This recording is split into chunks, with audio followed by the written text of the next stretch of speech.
SIR শুনানি কেন্দ্রের বাইরে তৃণমূল এবং বিজেপির মধ্যে কাজিয়া। বর্ধমানে তৃণমূল কাউন্সিলরের সঙ্গে বিজেপি কর্মীদের তর্কাতর্কি।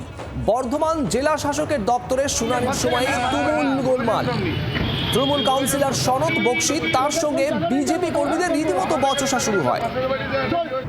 তৃণমূল কাউন্সিলরের অভিযোগ, সোশ্যাল মিডিয়ায় তার বিরুদ্ধে কুৎসা রটিয়েছে বিজেপি কর্মীরা। বাড়ি তৈরির জন্য টাকা নেওয়ার অভিযোগ এই তৃণমূল কাউন্সিলরের বিরুদ্ধে, যদিও এটা মিথ্যে অভিযোগ পাল্টা দাবি করছেন কাউন্সিলর সত্যি টাকা নিয়েছেন দাবি বিজেপি কর্মীর।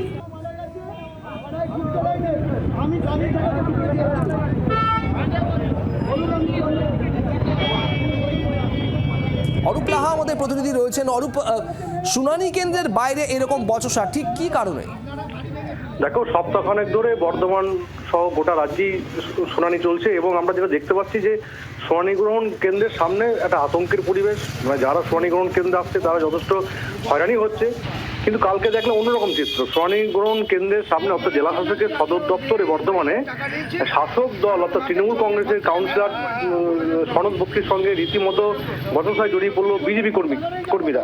আমরা দেখলাম যে যখন বিজেপি কর্মীরা শুনানি গ্রহণ কেন্দ্রে ঢুকছেন তখনই প্রায় রেডে করে তেড়ে যান তৃণমূল কাউন্সিলর সনৎ বক্সী এবং দুপক্ষের মধ্যে বাদানুবাদ হয়। এবং যারা শুনানি গ্রহণ কেন্দ্রে আসছেন, যারা লাইনে দাঁড়িয়েছিলেন, তারাও ওই ঘটনা শুনে তারা স্তম্ভিত হয়ে যান, তারাও দাঁড়িয়ে পড়েন এই ঘটনার মধ্যে।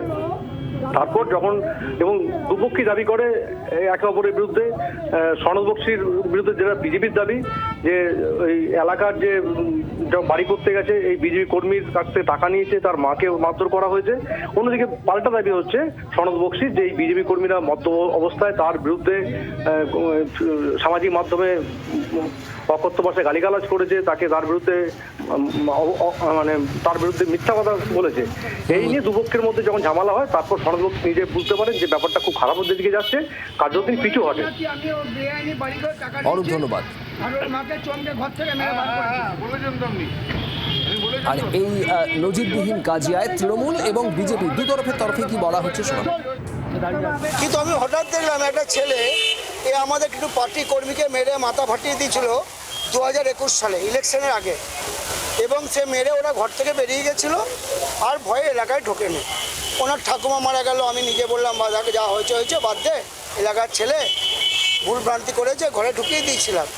সেই ছেলে আমার নামে ওই বাড়িতে কমেন্ট করেছে আমি নাকি ওদের বেআইনি বাড়ি করে টাকা নিয়েছি, আমি নাকি ওর মাকে অপমান করেছি, ওদের ঘর বাড়ি পুড়িয়ে দিয়েছি, নানা রকম মিথ্যে কথা সোশ্যাল মিডিয়ায় উনি বলছেন। আমার সেটা প্রতিবাদ, তুমি আমাকে প্রমাণ করবে একটা তো। আজ বর্ধমান শহরের ডিএম অফিসে এসআইআর শুনানি পর্বে যোগ দিতে গিয়েছিলেন ভারতীয় জনতা পার্টির কয়েকজন কার্যকর্তা। সেখানে তৃণমূল কংগ্রেসের বরিষ্ঠ কার্যকর্তা কাউন্সিলর সনৎ বক্সী তিনি ভারতীয় জনতা পার্টির কার্যকর্তাদেরকে রীতিমতো থ্রেট করছেন, হুমকি দিচ্ছেন। 2021 ভোটের পর আমাদের এই যুব কার্যকর্তাকে দীর্ঘদিন ঘরছাড়া থাকতে হয়েছিল, তার মায়ের উপর অত্যাচার হয়েছিল, তার বাড়ির জিনিসপত্র ভাঙচুর হয়েছিল। আজকে তাকে আবার ওই এসআইআর পর্বে যেভাবে হুমকি দেওয়া হয়েছে, ওই এসআইআর যেখানে শুনানি চলছে সেই এলাকায় তৃণমূল কংগ্রেস প্রথম দিন থেকেই একটা আতঙ্কের পরিবেশ তৈরি করে রেখেছে যাতে সাধারণ মানুষ এবং বিজেপি ওখানে না যায়। বাংলার আওয়াজ, বাঙালির আবেগ, জি 24 ঘন্টা।